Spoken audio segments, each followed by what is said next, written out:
Hi, I'm Adam Elliott. Been an actor for about over a decade now, I think. Been in things such as The Trap on the West End, a lot of comedies, a lot of. I've recently been doing a string of Victorian gentlemen, Phileas Fogg, Sherlock Holmes, Charles Dickens, Yeah, and now I'm with working with New Old Friends on Houdini's Greatest Escape.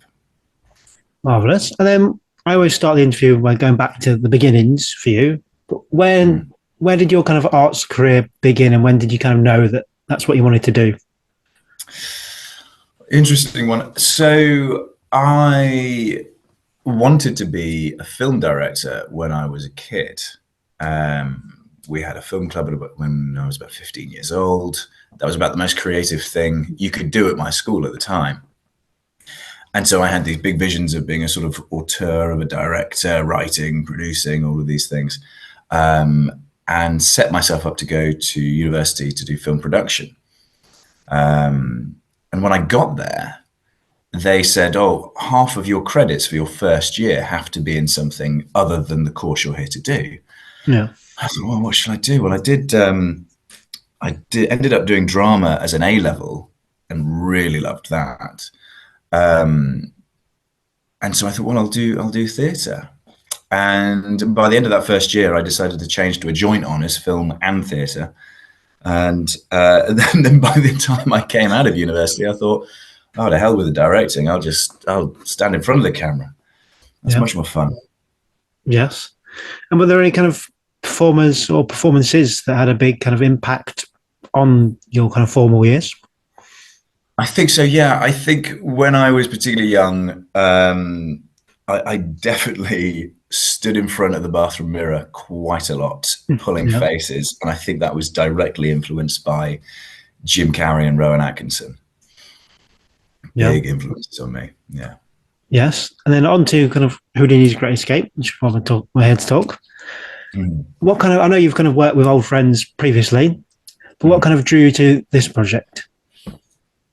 Couple things were very exciting about this. Obviously, having worked with New Friends, I know how great a company they are. I know they look after you. The shows are great. The audiences, they have a big following Yeah, regionally. The audiences know what they're getting themselves in for. With this script in particular, there were a couple lovely, lovely things. There's one scene where, because I'm multi-role in the show, but there's one scene where for 3 pages I play every character on stage, talking to myself yeah, and ducking between them and changing costumes in the blink of an eye. And that was the kind of scene that you kind of go, "Oh, I can't pass on that. I have to do that. It sounds magnificent."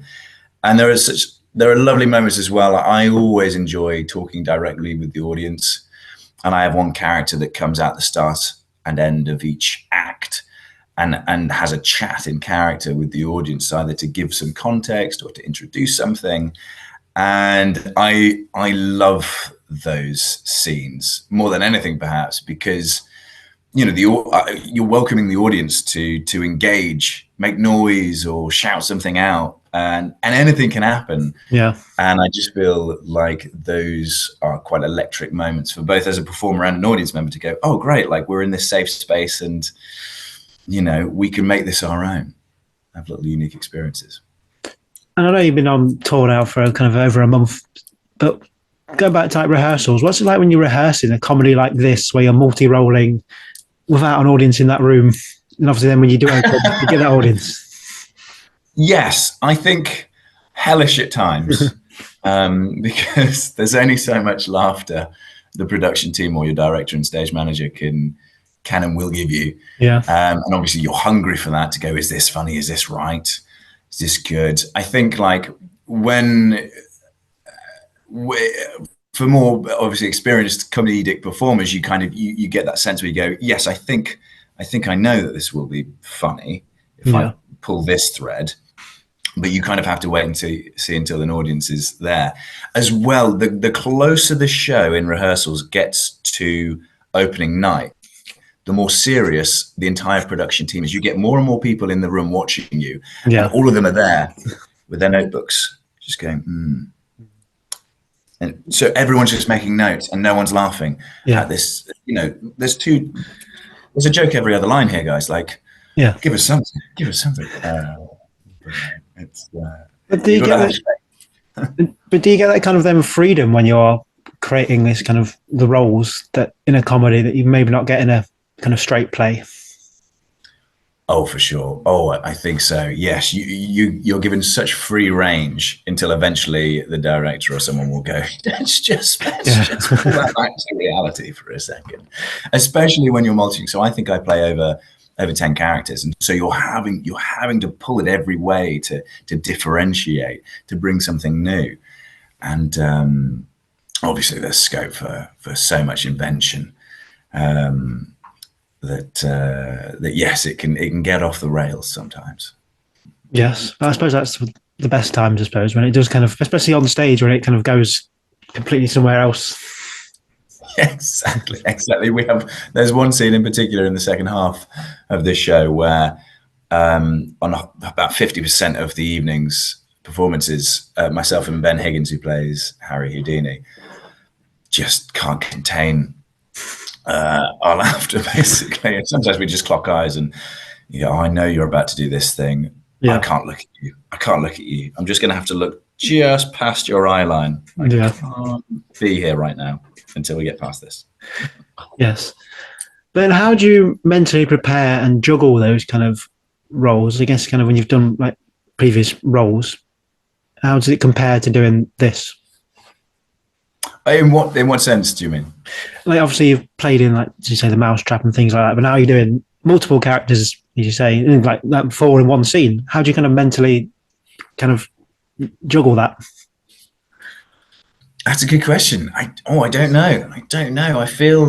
I think my approach to theatre perhaps is always about what story are we telling and what does the audience need from me right now to guide either their eyeline, to guide their understanding of the plot, to get this joke. And it was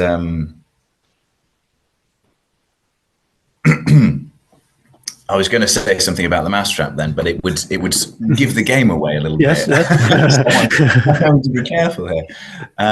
But basically, whether you've got this long linear line of a single character and this is the arc that they're going to be on at every individual moment, you're allowing the audience to engage with what they need to engage with. And I think it's the same with multi-rolling. It's in this moment, this is what I need to be doing. This is the voice I'm doing. This is where I'm standing. All of this. I think it's very easy to start overcomplicating things. And you could write notebooks full of notes for, my character's background is this, and this is where they grew up, and this is who they know and what they think. And it's like, well, actually, will that at the end of the day going to affect the performance so much? It may inform something, but really, what does the audience need? Yeah. And it's about just containing, just managing your own workload, I think, to go, what's my priority here? Yes. I mean, obviously, as well as multi-rolling and playing in this comedy, there's obviously illusions and magic, obviously, in the heart of the show. How's that as well? Oh, delight. Oh, wonderful. So we have Pete Furman, who, this, TV's famous magician, wonderful, wonderful man who has led us in on a few secrets, taught us a few tips and tricks, quite literally. And it's a joy. Oh, it's a joy. Because you think like, well, I'm just an actor and I've never done magic before and I'm going to go out there and the audience is going to know. The audience is going to know. They'll go, he's done that, hasn't he? Yeah. Because you can see the mechanisms. Yeah. So it's almost like the magic disappears for you and you go, I'm just doing this. Oh, and then you go out there and I remember opening night, I start the second act with this card trick with giant cards, and it's just me out there on my own. And I thought, this could go wrong, or this could be very unimpressive. Who knows? And as soon as I went out there and did the first bit in the audience, you got that big reaction from the audience of ooh. It was like, oh, I can see why magicians do what they do, because that's a really satisfying sound to hear. That's very nice. And then I guess on the flip side of all this, obviously, if you're doing a comedy, are you one of them performers that can see the people in the audience and notice the one that's not laughing, or are you one that can just focus on the ones that are? Gosh, yeah, I don't know if I can see their faces well enough, or really clock in. I think as well, I tend not to worry too much. If I can hear laughter, yeah, then we're okay. Right. If you can't hear laughter, well, we've got to stand here and say our lines regardless. So let's just crack on. I'm sure they're laughing on the inside.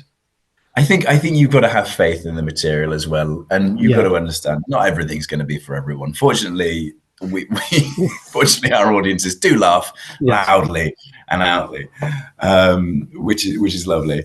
But you obviously, occasionally you get a quiet matinee or something, and you go, oh, okay, well, they applaud at the end, and you go, great, yeah, great. You were enjoying it, good. Yes, but then if we flip the tables here, and I was Harry Houdini, and you could ask him one question about his life or career, what would you ask him? How did you do it? How did you do it? I genuinely would love to know how real his stunts were. Very interesting, and often he'd go behind a curtain, and an audience would be sat there for an hour. It's a very different style of performance. Like we wouldn't enjoy that today, I don't think, audiences' sensibilities today.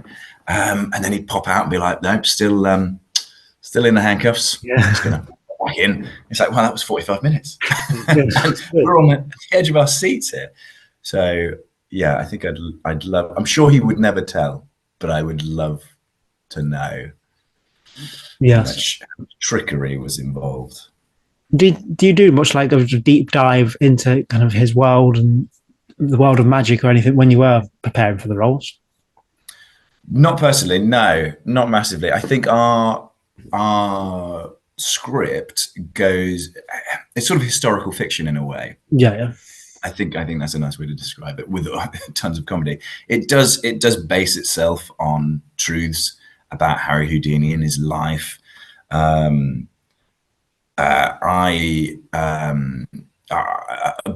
however, our script is very much its own thing, very much its own animal.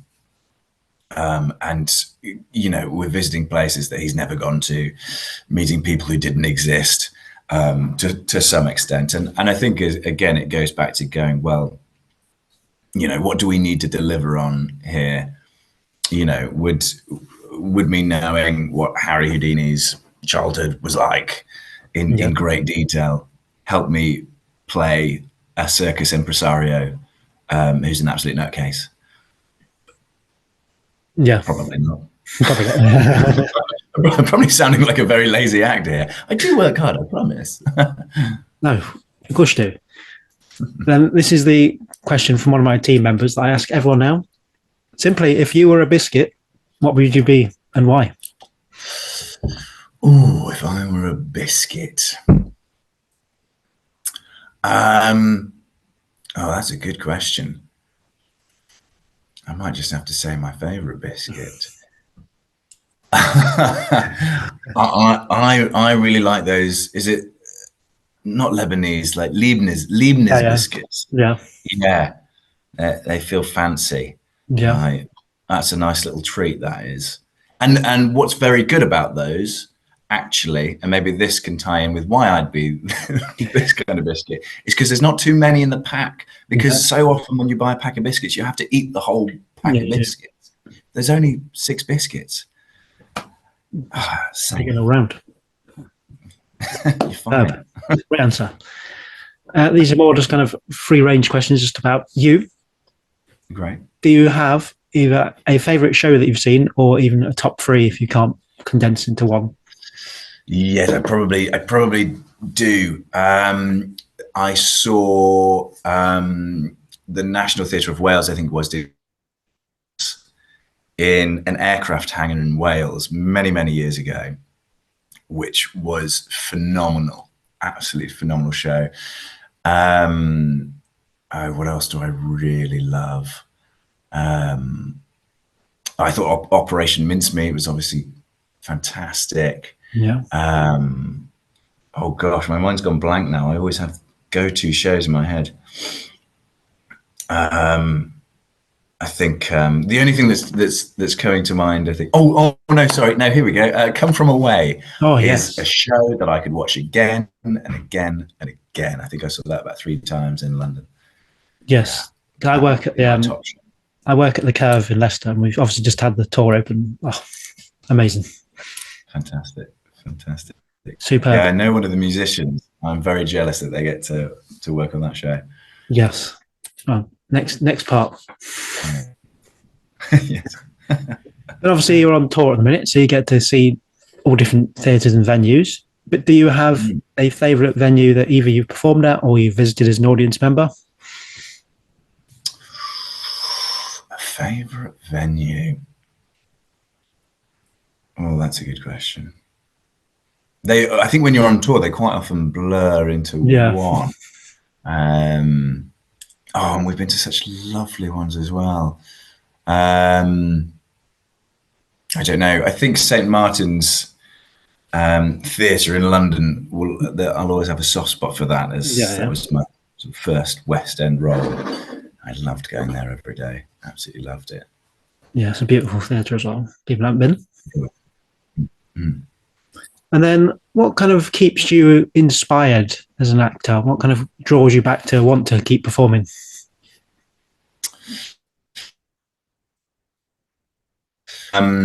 For me, it's often about being stretched and being challenged, being thrown in the deep end somewhere. I did a show. The show I did before Houdini's Greatest Escape was called The Great Christmas Feast. It was in West Kensington, and I played Charles Dickens. And between 3 courses of meals, it was a one-man show essentially with live music. Yeah. Where Charles Dickens, basically tells a Christmas carol and plays all the parts and is roaming around this big space, this big sort of cabaret space that's decked out as if it's his home. And so you're up there for 90 minutes effectively on your own, doing the whole of a Christmas carol, playing all the parts, talking to yourself, interacting with the audience, timing things, physical stuff, obviously changing accents, all of this. And that was, I remember going to the audition for that, of the first audition, and coming out going, I think this is very scary. This is very hard. And I really want the job. And I think it was the same with Houdini's Greatest Escape. There was a couple moments in the script where I thought, yes, there's something there that is going to be a challenge and is going to keep me hungry for this. Yes.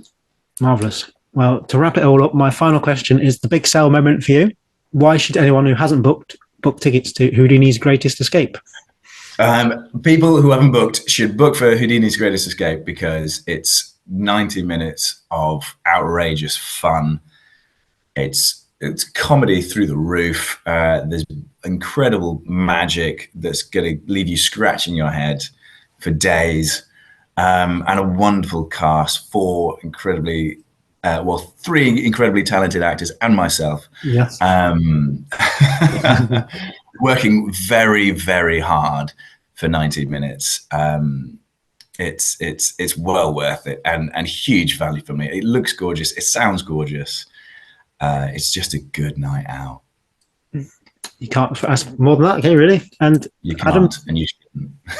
Adam, thank you so much for your time. It leads me to say that the tour is on until the 18th of May, and then you hop into London's King's Head Theatre from the 29th of May till 30th of June. That's it. You've got it.